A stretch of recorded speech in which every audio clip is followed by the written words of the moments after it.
Magandang araw po mga ka-Hunter Baphomet, maligayang pagbabalik po sa ating channel. Ipagpatuloy na natin ang kwento ni Hunter Baphomet chapter 39 at 40, matapos nga na malagay sa masamang sitwasyon si Griffin laban kay Raven, ay akmang tatapusin na siya ni Raven pero nakaramdam siya ng masamang aura. Naaalala ni Raven ang nangyari sa Tower of Abyss bago siya mamatay. Unti-unti siyang lumingon at doon ay nakita niya ang isang anino. Ang anino ni Baphomet, sa pinakamataas na parte naman ng tower ay nanunood ang boss ng Tower of Sanctuary. Sinabi nito na kabaliwan ang nangyayari. Hindi imposible na gamitin ng mga tao ang system ng tower para maklear ito pero sumusobra na ang mga nangyayari. Hindi siya makapaniwala na may nakahack ng kanyang tower. Higit sa lahat ay mukhang susubok ang nakawin pa daw ito ni Baphomet. Bago pala nagbagong anyo si Baphomet ay na-activate ang kanyang skill na domination. Mayroon 15% na mahahack at magagamit ang tower. Pumayag si Baphomet na gamitin ito. Ayon sa system ay may mga konsekwensyang mangyayari dahil hindi stable ang kanyang skill dahil masyadong mababa ang level nito. Sinabi ng system na kailangan niyang mag-level up. Agawin ng trono at maupo bilang bagong hari. Biglang lumiwanag ng kulay pula sa likuran ni Raven. Dito niya naramdaman ng napakasamang presensya. Hindi siya makapaniwala sa nakikita. Walang iba kung hindi ang boss ng Tower of Abyss si Baphomet. Nakikita ni Baphomet sa mga mata ni Griffin ang pagdududa at ang sobrang takot. Sa harap ngayon ang dalawa ay ang tinuturing na isa sa pinakamalakas na boss ng tower. Ang taong tumalo at tumapos sa buhay ni Raven. Sa isip ni Griffin ay nanginginig siya sa takot dahil nasa harap niya ang boss na tumalo kay Raven. Sumigaw si Griffin at sinabi na tama nga ang hinala niya. Isang demonic beast si Chaminwu. Bigla namang tinawag ni Raven si Griffin sa kanyang tunay na pangalan. Tinanong ni Raven si Griffin kung siya ba si Suhyok, paano at kailang daw siya nakapunta dito sa tower. Ano daw ang nangyayari? Mukhang nagkaroon ng totoong katauhan ang peking Raven. Kahit si Raven ay hindi makapaniwala sa nangyayari. Dapat daw ay patay na siya pero bakit ganoon? Si Baphomet naman ay tumatawa dahil sa tuwang nararamdaman. Napakagandang tower daw nito dahil hawak nito ang mga data ni Baphomet. Sa kapangyarihang taglay niya ngayon ay siguradong magkakaroon sila ng magandang laban ni Raven. Pero agarang napatigil si Chaminwu. Bigla ang umataki at nagpakawala ng kadena ang kanyang katawan at tinarget sila Raven. Tumila po ng mga espada ni Griffin pero agad naman niya itong naibalig. Gustong maintindihan ni Raven ang mga nangyayari pero dahil inatake daw sila ni Baphomet ay mukhang mahihirapan silang magkaintindihan. Sinabi ni Raven na magingat daw sila dahil isang mythic rank ang boss na kaharap nila. May tuturing daw na pinakamalakas na tower ang Tower of Abyss sa kasalukuyan kung hindi niya ito na-clear. Pero pinatahimik ni Griffin si Raven. Kaya niya daw ang sarili niya at tandaan daw ni Raven na ang tunay na kalaban at kailangan matalo ay siya. Sa isip ni Griffin ay kung maganda ang maipapakita niya sa sitwasyong ito ay kaya niyang mapatay ang dalawa. Biglang inatake ni Griffin si Baphomet gamit ang skill niyang Wen Cut.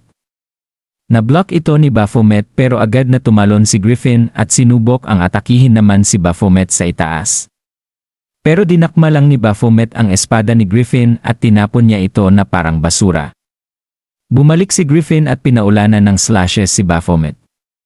Akala niya ay nagtagumpay na siya pero naramdaman niya na parang walang epekto ang kanyang mga atake. Biglang sunigaw ng napakalakas si Baphomet. Nakaramdam ng sobrang takot si Griffin at bumaba ang kanyang stats ng 50%. Nanigas din ang buong katawan niya at hindi siya makagalaw.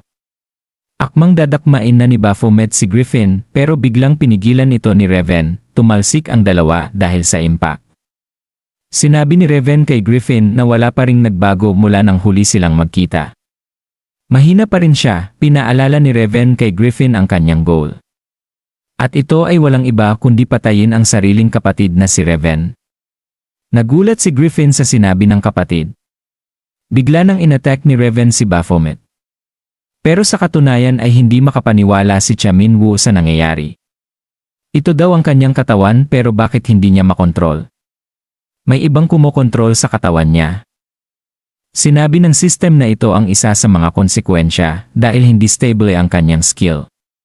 Ito ay dahil mababa ang kanyang skill level. Pero sa isip ni Raven ay naiinis na rin siya. Hindi siya makapaniwala na ganito kalakas ang Baphomet na makakaharap niya. Sa pananaw naman ni Baphomet ay parang mas lumakas pa si Raven. Tila parang nabuhay itong huli. Nagpalabas ang dalawa ng sarili nilang aura at bigla ang umatake sa isa't isa. Naiwasan ni Baphomet ang atake kaya napaatras si Raven. Alam na daw ni Raven ang nangyayari. Bigla niyang tinapon ng espada sa itaas. Ito pala ang kanina pa na nagmamasid kay Baphomet. Kahit ang boss ng tower ay nagulat sa ginawa ni Raven. Ang lakas daw ng loob niya na gawin ito sa kanyang alaga.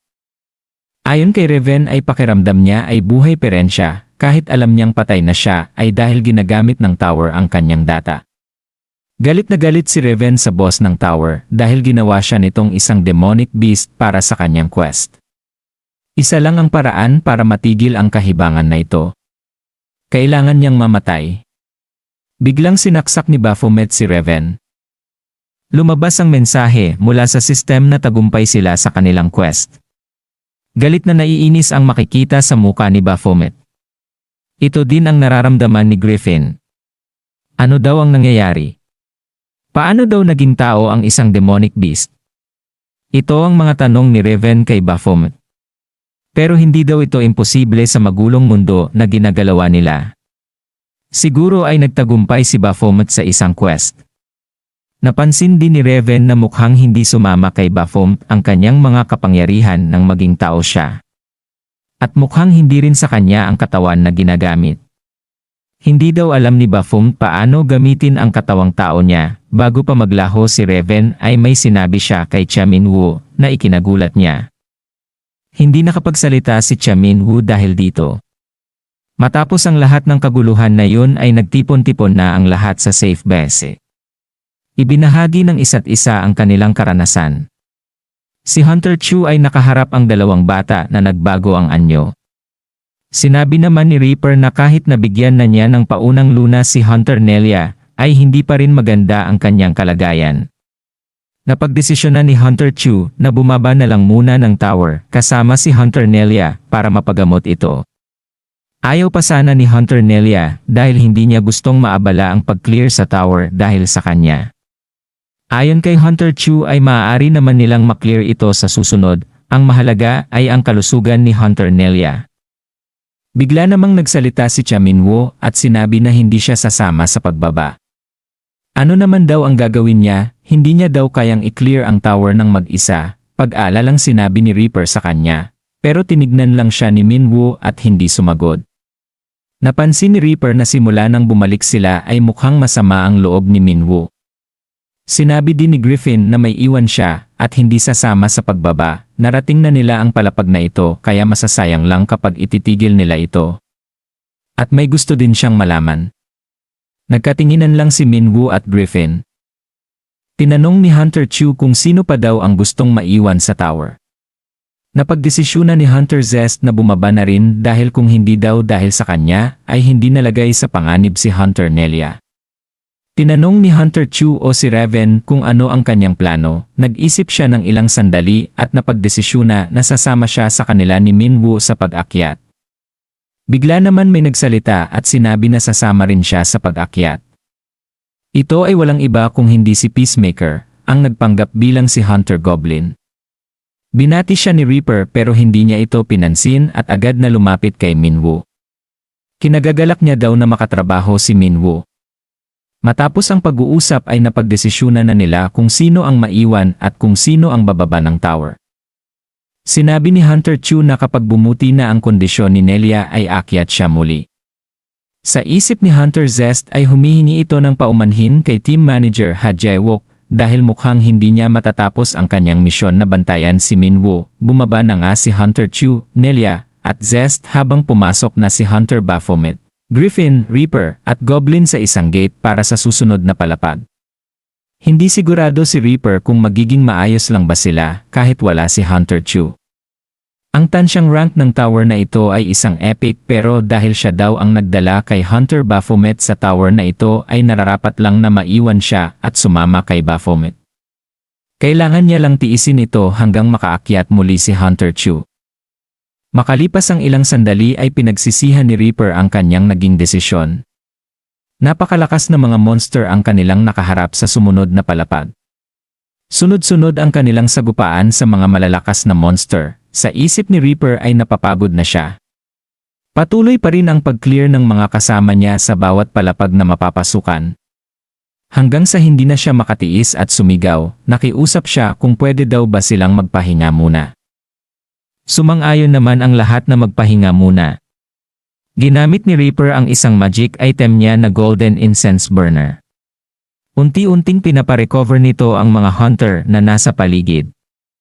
Sa isip ni Reaper ay nagpapasalamat ito dahil sa wakas ay nasa waiting room na sila at makakapagpahinga na din. Ang palapag na na-clear nila ay ang ika-80 napakaganda daw ng resulta na nagawa ng kanilang grupo.